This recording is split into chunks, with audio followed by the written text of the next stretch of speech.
Hello everyone, स्वागत है आप सभी का आज के करंट अफेयर्स के सेशन में, जहां हम लोग अपने एग्जाम्स के पीओवी से इंपॉर्टेंट करंट अफेयर्स देखेंगे। तो चलिए बिना टाइम वेस्ट के शुरू करते हैं आज का करंट अफेयर्स और देखते हैं हमारा आज का पहला सवाल। आज का हमारा पहला क्वेश्चन है, according to the World economic Forum Global Risk Report 2026, which risk has been identified as the biggest risk for India in 2026 and which has emerged as the single most severe global risk। तो इसका answer है, तो इसका सही answer है cyber security geo economic कॉन्फ्रंट्रेशन।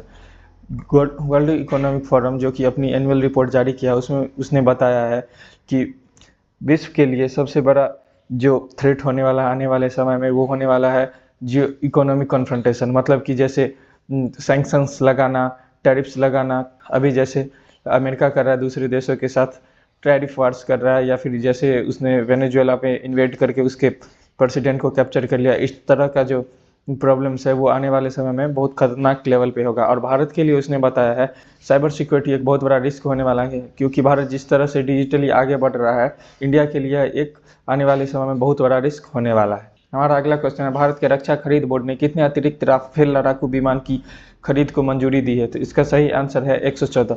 Bharat आने वाले समय में 114 और राफेल विमान खरीदेगा।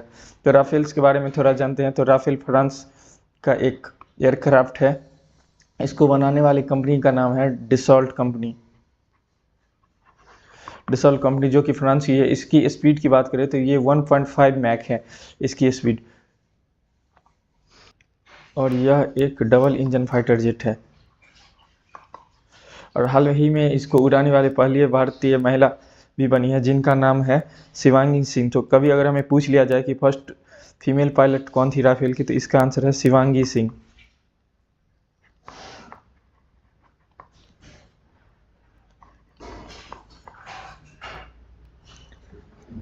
चलिए इसके बारे में और थोड़ा देखते हैं। तो ये 114 राफेल विमान भारत खरीदेगा, और इस बार इसमें अलग ये है कि इस बार 30% ऑफ द कंपोनेंट इसका इंडिया में ही बनेगा, जो टाटा ग्रुप के साथ मिलके इस बार बनाया जाएगा। देखते हैं अगला क्वेश्चन। अगला क्वेश्चन है, नारियल की जड़ मुरझाने की बीमारी हाल ही में किन राज्यों के प्रमुख नारियल उत्पादक क्षेत्रों में तेजी से फैलने के कारण चर्चा में है? तो इसका सही आंसर है केरला, तमिलनाडु और कर्नाटका। यह एक बीमारी है जिसमें नारियल के पेड़ों का जड़ मुरझा जाता है, और जो पत्तियों का टिप होता है, जैसे ये लीफ है, तो ये अगर लीफ है तो इसका जो टिप है बस आगे वाला पोर्शन ये भी पीला पड़ जाता है। तो यह बीमारी अभी काफ़ी तेज़ी से फैल रहा है केरल, तमिलनाडु और कर्नाटका में। और इसको फैलाने वाला जो वेक्टर जो है उसका नाम है फाइटोप्लाज्मा, जिसके कारण नारियल के उत्पाद में कमी देखा गया है। अगला क्वेश्चन है, हाल ही में भारी हिमपात के बाद जमा बर्फ को सुरक्षित हटाने के लिए किस पर्वत को नियंत्रित हिमस्खलन किया गया है? तो इसका सही आंसर है एल्ब्रूस। एल्ब्रूस में ये किया गया है, जो कि यूरोप की हाईएस्ट पीक है। एल्ब्रूस जो है वो यूरोप की हाईएस्ट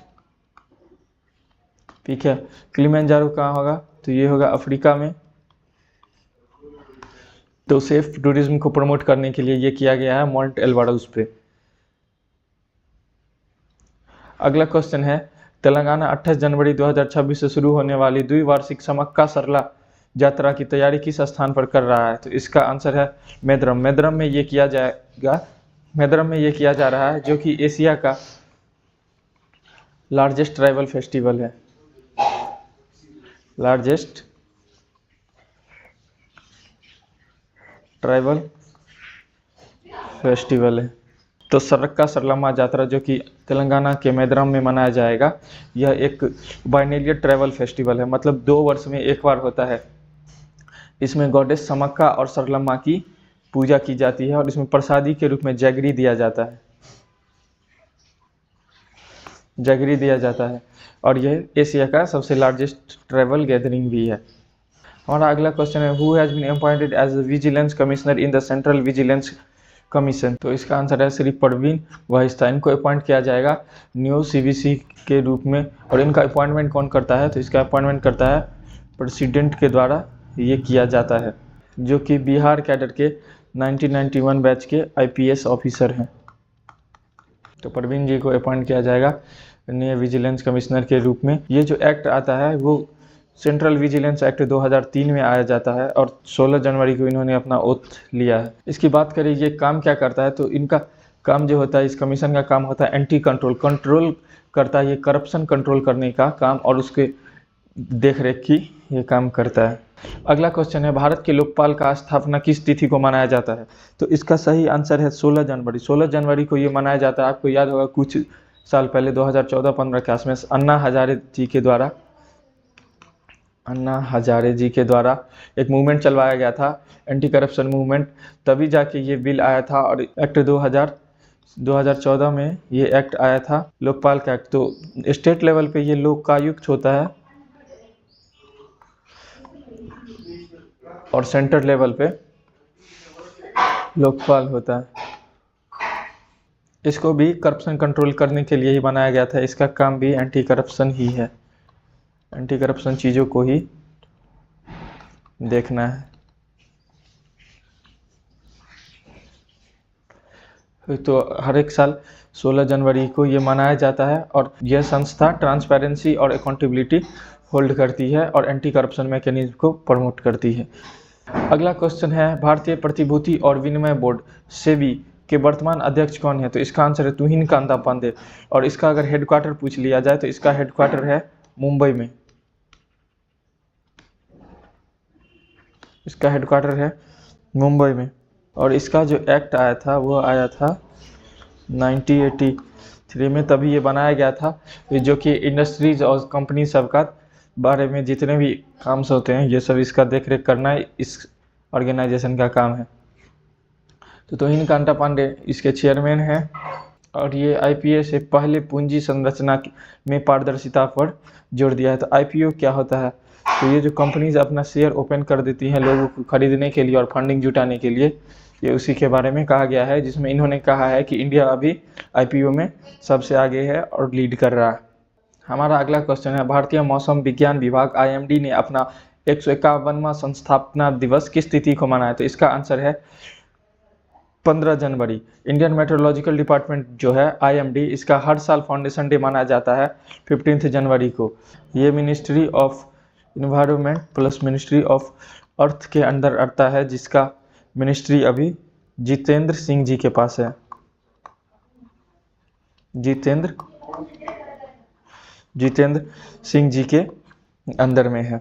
और अगर हमसे कभी पूछ लिया जाए कि नेशनल स्टार्टअप पॉलिसी डे कब मनाया जाता है, तो ये 16 जनवरी को मनाया जाता है, नेशनल स्टार्टअप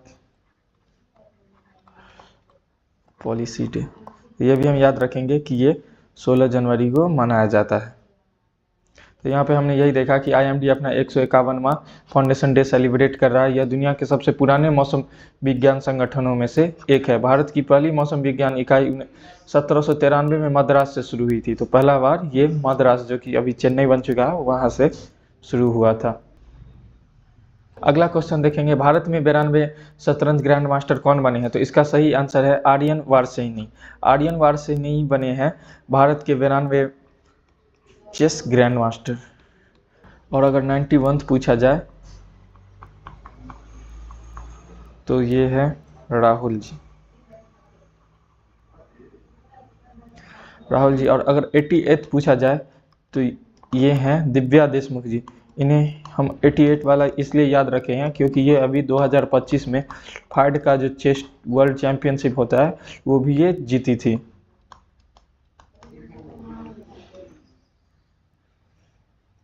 वर्ल्ड चैंपियनशिप भी ये जीती थी। और कभी अगर हमें पूछ लिया जाए कि पहला ग्रैंड मास्टर कौन थे, तो ये थे Vishwanath Anand. First grand master का भी हम लोग नाम याद रखेंगे, तो ये थे विश्वनाथ आनंद। विश्वनाथ आनंद जी जो थे तो